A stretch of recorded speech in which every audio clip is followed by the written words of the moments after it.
유대교와 기독교만이 대마초가 중요한 역할을 했던 유일신 신앙은 아니었습니다.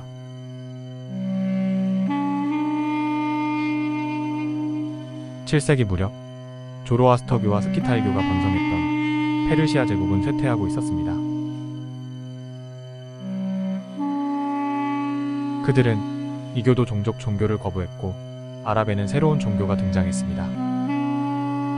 이 새로운 신앙, 이슬람교는 아브라함교와 유대교의 전통에 뿌리를 두고 있죠.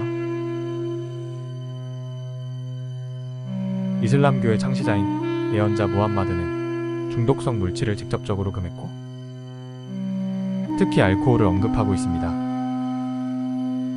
그 역시 대마를 사용했을까요?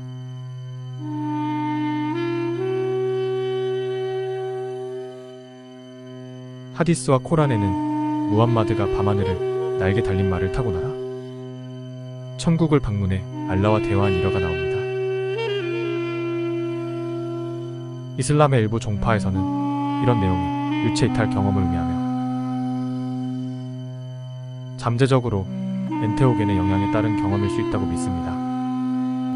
그리고 이 지역에서는 대마, 특히 해시를 사용하는 오랜 전통이 있었고 이 여정에서 엔테오겐이 사용되었다면 그것은 대마였을 가능성이 높습니다.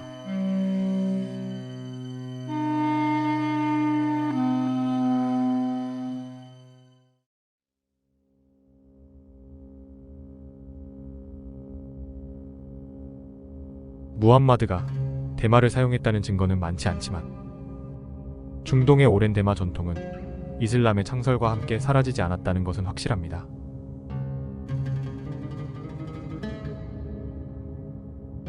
일부에서는 예언자의 금지 물질에 대한 선언, 하람을 술뿐만 아닌 대마까지 확대 적용하기도 하지만 중세의학의 세계적 리더였던 아랍의 의사들이 의학적으로 많이 사용했다고 알려집니다. 그리고 당시 무슬림에게만 의학적으로 사용된 것은 아닙니다. 신비주의의 종파 수피교도들은 대마를 활용해 더 높은 의식 상태에 도달하고 알라의 본성과 창조 세계의 경이로움을 더 잘 깨달았습니다. 수피신 푸줄리는 이렇게 말합니다. 해시신은 인류가 열망하는 완벽한 존재다. 모든 사람에게 적합한 것은 아니겠지만 신비로운 경험을 추구하는 사람에게는 분명한 선물이 될 것이다. 푸줄리만이 대마를 찬양한 사람은 아니었습니다. 많은 수피교인들은 대마식품 마존을 예배 관습에 사용했고 이를 통해 영혼이 육체를 넘어선 이의 하늘 가장 높은 곳에 다다를 수 있다고 여겼습니다.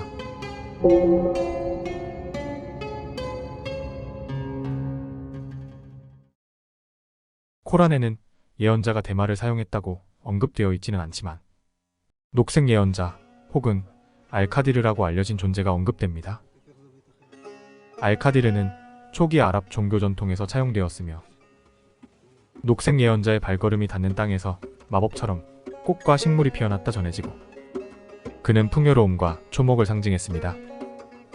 중세시대에는 일상의 삶에서 벗어나 놀라운 깨달음을 주는 신비로운 지식을 상징하는 존재로 인식되었고 이는 엔테오겐의 영향을 받아 느낄 수 있는 인식 변화와 매우 유사합니다. 놀라운 깨달음에 대한 그의 활동 덕분에 그는 무한한 열정을 가지고 작업하는 예술가들의 수호신 같은 존재가 되었습니다.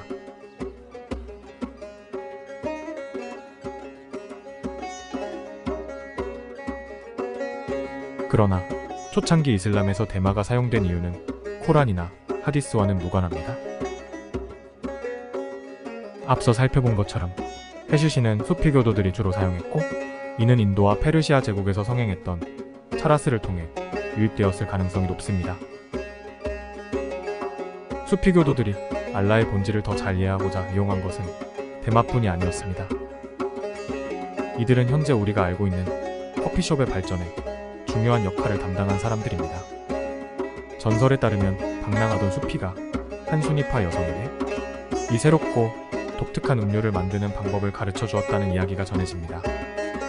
그는 이 음료를 해시시로 채워진 물담배를 피우며 만들었고 이러한 전통은 커피와 대마초를 제공하는 커피하우스가 수세기 동안 중동에 존재했으며 이는 암스테르담을 비롯한 유럽 일부 지역에 이어지고 있는 전통의 근본일 수 있습니다.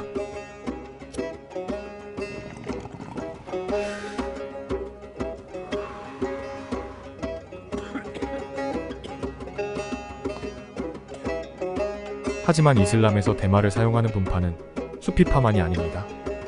마르코 폴로는 수니파와의 전투에서 비밀리에 시아파 전사들을 이끌었던 신비한 산의 노인에 대해 언급합니다. 그 시아파의 니자리 전사들은 해시를 사용해 목표에 더 집중하고 모든 움직임의 결과를 더 잘 파악할 수 있었으며 고위층 타깃을 제거하는 임무를 밤의 어둠 속에서 모습을 가린 채 수행했습니다. 이런 니자리 전사들은 해슈시를 사용했다고 해서 해시신이라고 불렸습니다. 이 단어는 후에 어쌔신이라는 단어로 발전했는데 오늘날 비슷한 전술을 사용하는 고용된 암살자를 의미합니다.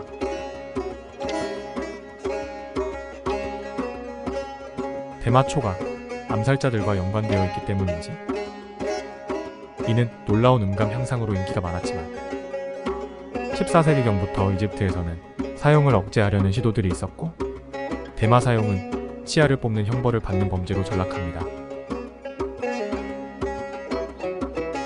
그러나 이집트는 사람들의 해슈시 사용을 막지 못했고 결국 이러한 탄압 시도는 실패로 돌아갔으며 수세기 후에야 서구의 개입으로 실현될 수 있었습니다. 이어서 계몽주의 이전 유럽의 대마 사용을 알아볼 것입니다. 당시 주류 기독교의 일탈하는 행위는 악랄하게 처벌받았을까요?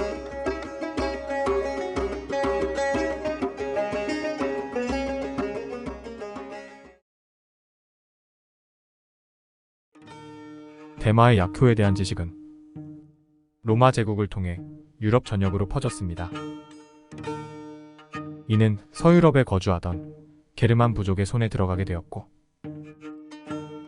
그 씨앗은 고대 독일인들의 주요 식량으로 사용되었습니다. 중세시대의 고문을 사용해 역사상 악명을 떨쳤던 이들은 로마인의 손에 의해 기독교로 개종하게 됩니다.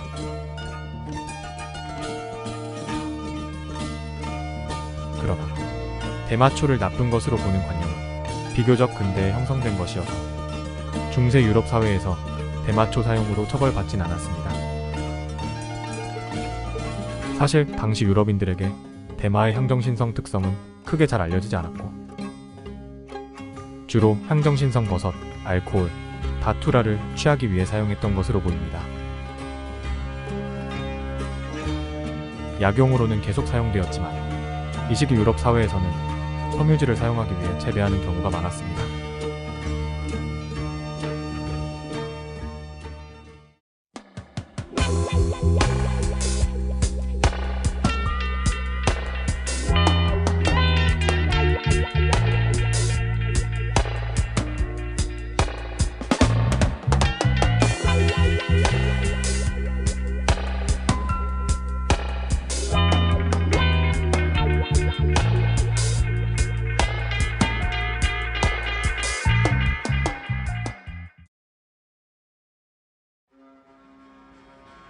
르네상스 후기까지만 해도 대마는 서유럽에서 섬유의 원료로 여겨졌지만 미대륙의 발견은 대륙 간 무역의 새로운 시대의 서막을 열었고 문화 패러다임의 변화를 가져왔습니다.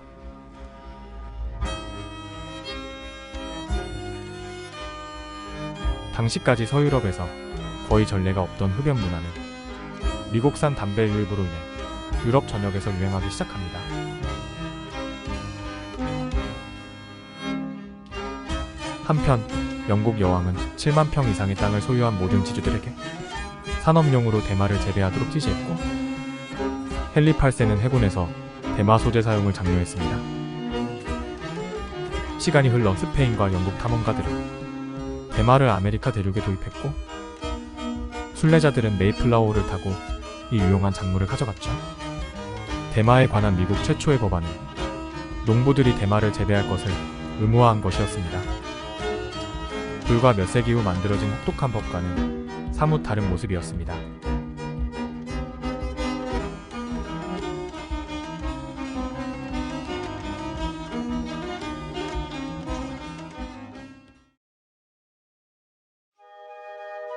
유럽으로 돌아간 네덜란드 탐험가 얀 하위엄판 린스 오토는 대마초로 만든 해슈시를 접하고 동쪽으로 여행을 떠났는데, 고대 그리스 철학자 갈레노스가 묘사했듯 대마는 생각을 충만하게 한다는 후기를 남겼습니다. 그 당시 유럽에서 대마초 사용이 곧바로 활성화되지는 않았지만, 이 신비로운 식물은 예술가 커뮤니티를 중심으로 점차 알려지기 시작했습니다. 이 시기 사용자 가운데는 유명한 극작가인 윌리엄 셰익스피어가 있습니다. 최근까지 알려지지 않았지만 셰익스피어가 대마초를 피운 것으로 추정되는 것은 대마수지가 들어있는 수많은 흡연 파이프가 그의 과거 저택 부지에서 발견되면서 드러났습니다. 파이프는 셰익스피어가 살았던 시대까지 거슬러 올라갑니다.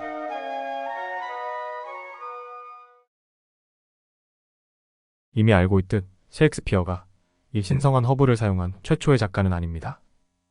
그리고 그가 마지막도 아니었습니다.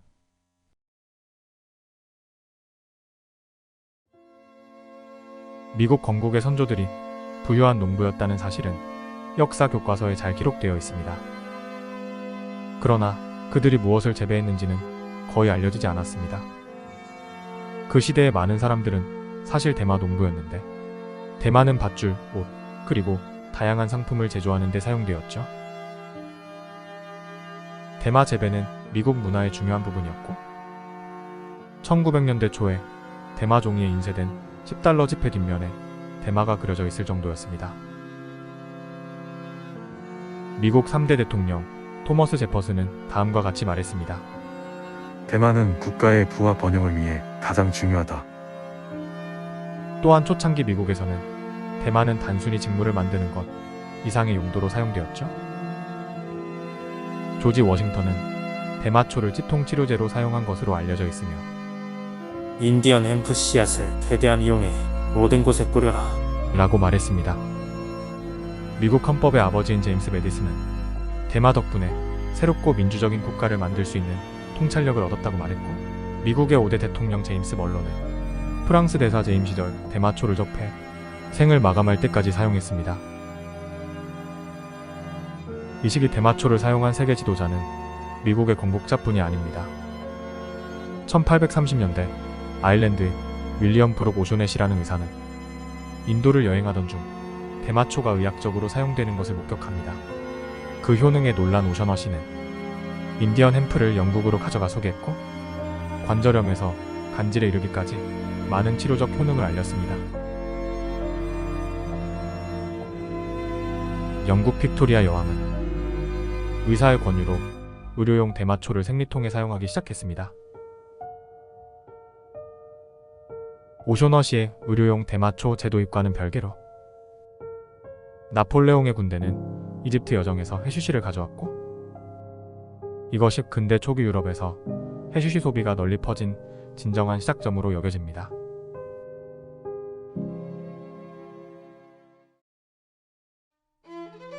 (1800년대) 중반 프랑스 유명 인사들은 파리에 클럽 대 해시신을 열었고, 그곳에서 사람들은 해슈시를 즐겼습니다. 이 모임에서 가장 존경받는 작가 중 한 명, 샤를 보들레르는 해슈시를 찬양하는 해슈시의 시와 인공 낙원을 썼으며, 그것은 인류의 이상적인 세계에 도달하는데 도움이 될 수 있다고 말했습니다. 미국에서 피치흐 러들로는 해슈시 이터라는 책을 통해 대마를 섭취하며 겪은 수많은 경험에 대해 이야기합니다. 이 책은 링컨 대통령의 국무장관 존 헤이가 브라운 대학교 재학 시절 해슈시를 먹으며 꿈을 꿨다고 회상하면서 큰 인기를 모았습니다. 다음으로는 대마초의 인식이 의약품에서 악의 화신으로 바뀌게 된 정황을 살펴볼 것입니다.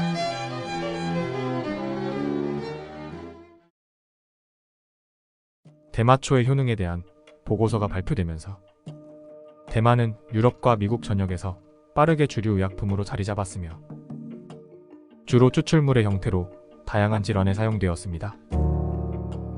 그러나 1900년대 초기에 미국의학협회가 설립되었고, 이 협회는 약초 치료를 악마의 치료법이라고 비판하는 의료계의 키트를 만들었으며 이러한 획일화로 인해 많은 기존의 의사들이 감당할 수 없는 고액의 면허 수수료를 당시 의사들에게 부과할 수 있었습니다. 그리고 민간 기업인 AMA는 곧 의료 산업을 독점하게 되었습니다.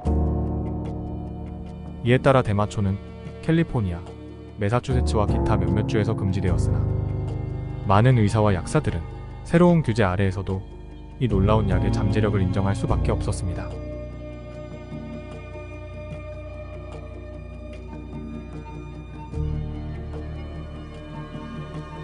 알코올과 기타 약물들이 미국에서 금지된 금지시대에 다른 많은 주에서도 대마 사용을 처벌하기 시작했습니다. 흥미롭게도 대마초를 금지하지 않았던 주에서는 대마초가 술을 대체하는 역할을 했는데 티패드라는 대마초 성분이 들어있는 차를 판매하는 상점이 문을 열었고 새로운 음주 금지 라이프 스타일 시대에 합법적인 대체품으로 사용되었습니다. 이후 그 인기는 점점 더 높아져 미국 재즈 뮤지션들과 파리의 잃어버린 세대로 불리는 예술가들에게 사용되었습니다. 그중 한 명은 거트루드 스타인입니다. 그의 연인인 앨리스 토클라스는 이 시기에 대마 브라우니를 개발한 것으로 알려져 있죠.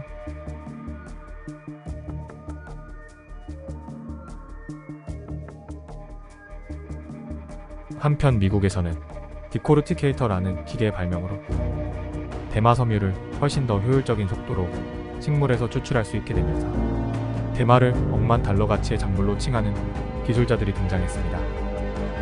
대마는 나무보다 성장이 훨씬 빨라 기존부터 우수성이 높았고 디코르티케이터를 통해 제작 과정이 훨씬 간편해져 그 가치는 더 높아졌죠.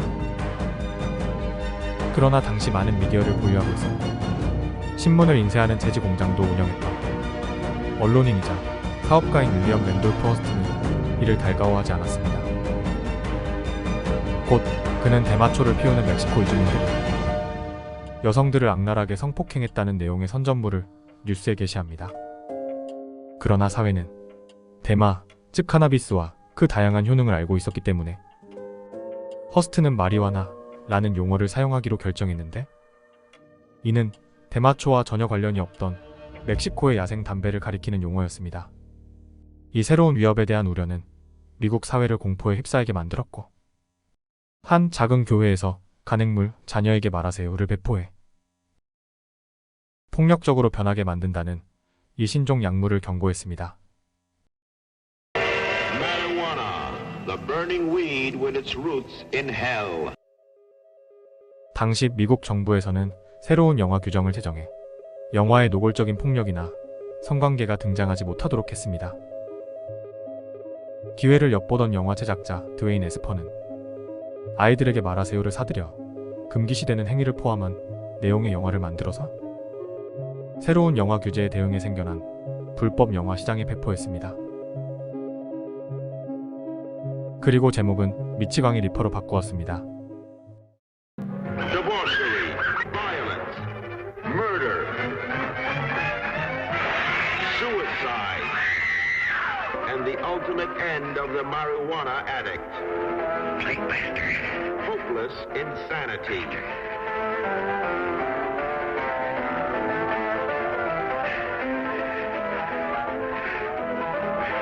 See this important pill now, before it is too late. 에스퍼 역시 허스트와 마찬가지로 모든 것은 돈 때문이었습니다. 결국 미국 국민들은 이 위험한 약물 마리화나에 대한 두려움을 갖기 시작했고 이러한 선동의 영향은 지속적으로 커졌습니다. 허스트는 이 틈을 타고 자신의 자산을 활용해 정치인 로비를 시작했고 이 중심에는 해리 앤슬링거가 있었는데 오늘날 DEA의 전신 연방약물 단속국의 수장입니다. 그 전까지 약물 단속국은 헤로인과 같은 아편류가 미국 내로 밀반입되는 것을 막는 역할을 했습니다. 하지만 앤슬링거는 곧 마리화나를 우선순위로 선정했고 1937년 마리화나 세금법 초안을 작성하여 대마 산업의 힘을 크게 약화시켰습니다. 앤슬링거의 제지 산업과 튜폰의 나일론 산업의 문제거리였죠. 미국 의사협회조차도 이 법안이 과도하다고 평가했습니다. 법안이 비밀스럽고 신속하게 만들어져 반대 의견을 마련할 충분한 시간이 주어지지 않았다고 지적했습니다. 또한 마리화나라는 용어를 카나비스 대신 사용한 것에 대해 AMA의 법률 변호사 윌리엄 크레이튼 우드워드 박사는 마리화나는 올바른 용어가 아니다. 이번 법안의 폐해는 이 나라의 의사와 약사들에게 큰 피해를 입힌다. 라고 지적했지만 새 법안은 큰 반대의 목소리에도 개의치 않고 신속히 통과되었습니다. 그리고 다음날 첫 번째 체포가 이뤄집니다. 새 법의 조항에서는 대마 재배를 하려는 사람들에게 납세 증명서를 발급하게 되어 있었지만 실제로 발급된 납세 증명서는 거의 없었으며 농부들은 정부의 승인을 받게 되면 차칫 범죄자가 될 수 있다는 두려움을 느꼈습니다. 이 법의 주요 반대자 중 한 명은 뉴욕시장 피오렐로 라과디아입니다. 그의 이름을 딴 공항도 존재하죠. 1938년 그는 새로운 법안을 검토하기 위한 위원회를 임명했고 라과디아 위원회를 만들어 대마초에 대한 앤슬링거의 강경한 정책에 반대했습니다. 그러나 위원회는 실패했고 1942년 대마초는 의학 교과서에서 공식적으로 삭제됩니다. 카튼의 미국 농무부와 군대까지 나서서 대마 재배를 촉구하며 대마의 중요성을 다룬 자체 선전 영화 승리를 위한 대마를 공개했습니다. 곧이어 제2차 세계대전이 본격화되면서 식물을 재배할 수 있는 납세 증서가 발부되기 시작했지만 이러한 인식 변화는 오래가지 못했고 대마초 체포 건수는 대마초의 인기도와 함께 계속해서 높아졌습니다. 그리고 1969년 대마초 소지 혐의로 체포된 하버드대 교수이자 사이키델릭의 선구자 티모시 리어리는 법정에서 마리화나 세금법에 이의를 제기했습니다. 리어리 대 미국 사건에서 연방 판사는 마리화나 세금법이 위헌이라는 판결을 내렸고 해당 법은 폐지되게 됩니다.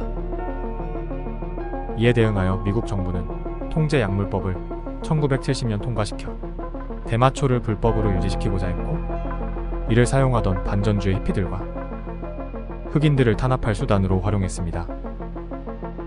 바로 DA가 탄생한 것입니다. 닉슨 대통령은 과학자팀을 구성해 자신의 결정을 정당화하기 위해 이 물질의 위험성을 연구했습니다. 그러나 조사 결과 정반대의 결론이 나왔고 자신이 임명한 위원회에서 마리화나 비범죄화를 권고하자 그는 연구를 폐기해버렸습니다. 대마초는 그 이후로 미국 연방에서 불법으로 남았습니다. 그럼에도 수년에 걸쳐 미국의 수많은 주에서 이 방식이 잘못되었음을 깨닫고 점차 비범죄화했으며 의료와 기후 목적으로 합법화하고 있습니다. 현재 미국 인구의 4분의 3이 합법화를 지지하고 있지만 민간 교도소 협회와 교도관 노조 등의 로비스트들이 합법화 노력에 반대하는 등 반발도 거세게 일어났었습니다. 끝으로 한반도에서의 대마 사용에 대한 역사를 살펴볼 것입니다.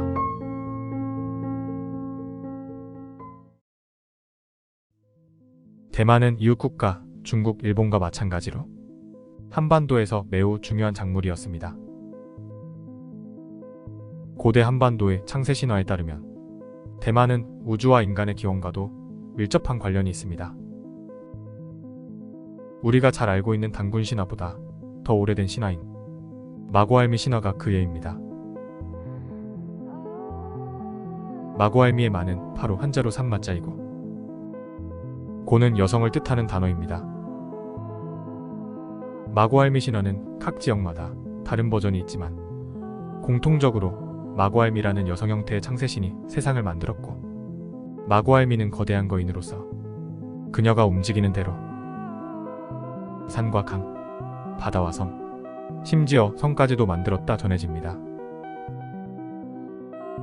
마고알미는 자신의 몸에서 여러 생명들을 낳았으며 그 중 하나가 바로 단군의 조상인 환웅입니다. 일본, 중국, 유럽에서 신석기 시대부터 대마를 의복, 식용, 약용 등으로 널리 사용했다고 알려져 있듯이 한국의 선조들이 최초로 설립한 나라 고조선에서 이미 대마 섬유를 사용한 흔적이 있습니다. 대마는 흔히 마3 등의 이름으로 불렸고 고조선의 유물에 마사를 감은 뼈바늘, 막근과 마직물이 발견되었습니다. 이를 통해 중앙아시아가 원산지인 대마가 중국을 거쳐 일찌감치 우리의 선조에게까지 전래되었음을 알 수 있습니다. 어쩌면 우리가 알지 못한 과거가 존재하는지도 모릅니다. 삼국시대에는 대마가 섬유의 재료로 활발히 사용되었고 비단을 만드는 노예치기와 삼배를 만드는 길쌈치기가 성행하였는데 신라에서는 길쌈놀이가 국가적인 행사로 발전하였으며 그 후로도 통일신라, 고려와 조선시대를 거치면서 대마로 만든 직물은 의생활을 주도해 왔습니다.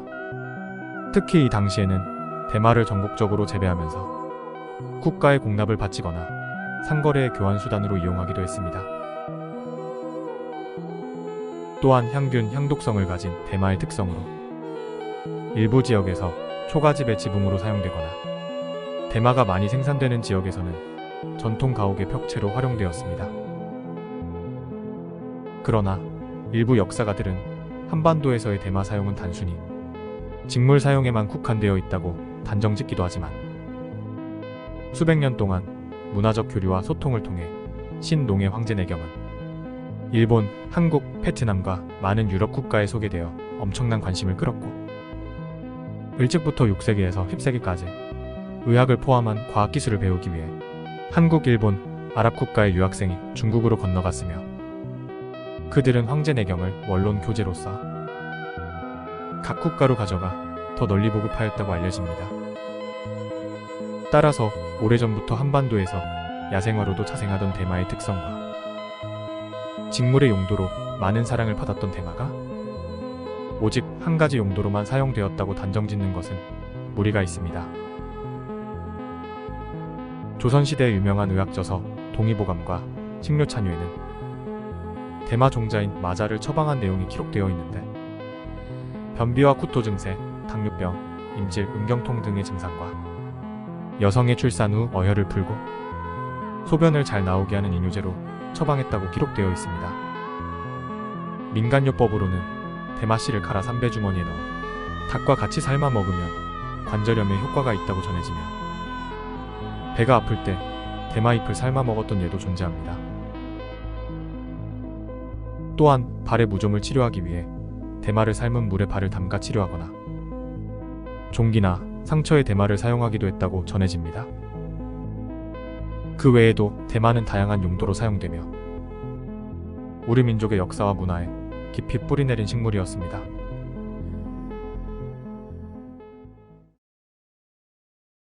하지만 안타깝게도 대한민국에 다사다난했던 고난이 끝나고 한반도의 역사가 본격적으로 연구되기 시작했던 시절 대마는 미국의 주도하에 세계에서 악마화되고 있었고 배척받고 있던 시기였습니다. 때문에 대마는 수치스러운 역사로 치부받아 홀대받으며 잊혀지고 연구되지 못했던 것으로 추측해 볼 수 있습니다. 또한 한반도의 역사는 주변국들의 영향으로 인해 일부 소실되기도 한 것으로 알려집니다. 1950년대 한반도에 길었던 전쟁이 끝나고 당시 이승만 정부가 들어서며 마약법을 제정하였고 이는 미국의 해리 앤슬링거의 영향을 받아 아편, 코카인 등과 함께 대마초의 한 종류인 인디카종이 금지되었습니다. 그러나 한국에서 재배하고 자생하였던 토종 대마는 여전히 자유롭게 사용할 수 있었고 알게 모르게 대마초는 사람들에게 사용되었다고 알려지며 당시 한국에서는 대마초를 흡연하는 것은 문화적으로나 법적으로나 문제가 되지 않았습니다. 때문에 일부 사람들은 어릴 적 할머니 할아버지들이 대마초를 피우고 약용으로 사용하던 모습을 기억하고 있습니다. 1960년대에 들어서는 미군들이 피우고 히피 문화가 도입되며 대마초 흡연이 사회에 부각되기 시작했습니다. 이는 해피스모크라고 불렸으며 젊은이들 사이에서 대마초 흡연이 유행하기 시작합니다. 당시 인기가 있던 음악가들도 대마초를 흡연하였고 그 경험을 공개적으로 이야기했습니다. 예를 들어 신중현은 1973년 썬데이 서울 잡지에서 자신의 해피스모크 경험을 인터뷰했습니다. 그는 대마초를 흡연하면 음악적 영감이 샘솟고 자신의 음악 세계가 확장된다고 말했습니다. 그러나 2해 후에 그는 대마초 흡연으로 체포되었고 정신병원과 감옥에 갇히는 수모를 겪었습니다. 1976년에는 당시 정부가 대마초 재배와 소지를 모두 금지하고 최고 5년의 징역형을 내릴 수 있는 법률을 제정했으며 흡연 혐의로 4천여 명이 체포되었습니다. 이 단속에는 분명한 정치적 목적도 존재했습니다. 당시 박정희 정부는 반체제 세력을 타도하기 위해 대마초를 흡연하는 것을 반동과 혁명의 상징으로 보았습니다. 이는 미국에서 닉슨 정부가 사용하던 반전 히피들과 흑인 운동가들을 탄압하던 방식과 다르지 않았습니다. 이후로 대마초는 한국 사회에서 금기로 여겨지게 되었고 법적으로 엄격하게 처벌되는 마약으로 낙인 찍혔습니다. 그렇게 탄압의 세월이 흐르고 2004년 배우 김부선 씨는 수원지법에 자신의 대마초 흡입 혐의에 대해 위헌 법률 심판 제청을 신청했습니다.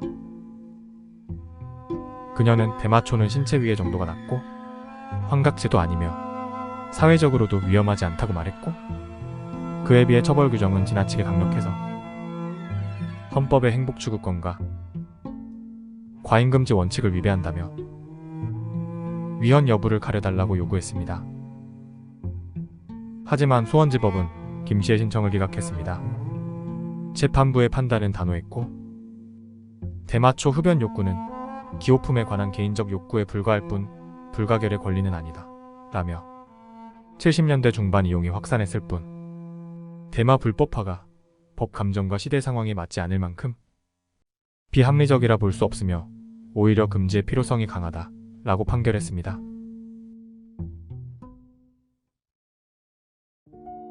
이로 인해 철저히 금지되고 대마초의 효능을 연구하지 않았던 한국의 상황과는 다르게 이스라엘과 세계 각국에서는 그 효능에 대한 연구를 멈추지 않았으며 이를 토대로 많은 국가들에서 의료용 그리고 기호용으로 합법화되기 시작합니다. 한국에서는 한 민간 단체를 필두로 의료용 대마 합법화는 2018년 11월 국회에서 마약류 관리법 일부 개정안을 통과시킨 것으로 시작되었고 이로 인해 대마 성분 의약품을 일부 의료 목적으로 사용할 수 있게 되었습니다. 하지만 이 과정에서 여러 문제점이 제기되었습니다. 예를 들어 의료보험이 적용되지 않으며 외국보다 약을 더 비싸게 판매한다는 점, 정부 시행령이 엄격하여 대마 종자와 뿌리, 줄기 사용은 허용하지만 대부분의 의료 대마합법 국가들과는 다르게 대마초 즉 꽃의 사용은 금지한다는 점 등이 있습니다. PTSD, 우울증 그리고 다양한 질환에 고통받고 있는 많은 사람들이 잘못된 지식과 사회적 분위기로 형성된 법률로 인해 대마초를 사용할 수 있는 합당한 권리를 가지지 못하며 합법적으로 구매하지 못해 어쩔 수 없이 불법적인 시장에서 구매할 수밖에 없거나 이로 인한 법률적인 문제로 2차적인 고통을 받고 있습니다. 수년간의 선동과 반약물 그리고 권력의 약물 독점 기류로 인해 수많은 사람들이 여전히 감옥에 갇혀 있습니다.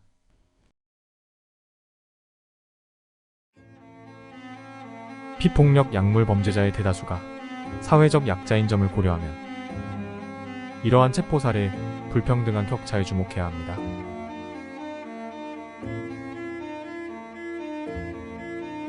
그렇기 때문에 인류의 오랜 대마 사용 역사를 통해 식품, 성물, 의약품, 그리고 섬유로까지 사용해온 사실을 살펴보고 그동안의 방식이 잘못되었음을 깨닫는 것이 그 어느 때보다 중요한 시점입니다. 대마초 사용자는 1930년 선동처럼 폭력적인 성폭행범이 아니며 오늘날 미디어에 의해 만들어진 나태한 게으름뱅이라는 편견도 사실이 아닙니다. 물론 몰래 숨어서 대마초를 피우는 사람들도 있지만 의사, 변호사, 종교 지도자, 그리고 정치인까지 세계의 많은 계층의 사람들이 사용하는 대마초는 술과 같이 인류에게 사랑받아온 물질 중 하나입니다. 최근 연구에 따르면 알코올보다 수백 배 더 안전하다는 결론이 나왔고, 심지어 타이레놀보다도 안전합니다. 과거에 실패한 것, 편협한 이분법적 고정관념, 반과학적이고 반지성적인 금지 논리를 재검토하고 우리는 의문을 제기하고 맞서야 합니다. 100개 이상의 연구에서 대마초가 암을 치료할 수 있다고 입증했고, 또한 뇌전증으로 고통받는 사람들은 CBD가 지대한 효과를 가져옵니다. 자폐증, 치매와 통풍 환자도 예외가 아닙니다. 단지 몇 그램의 소지로 감옥에 가는 사람들을 위해 혁신적, 깊은 통찰을 추구한 예술가들과 더 나은 인류를 위해 글을 썼던 작가들은 바로 인류의 발전을 도운 선지자들입니다.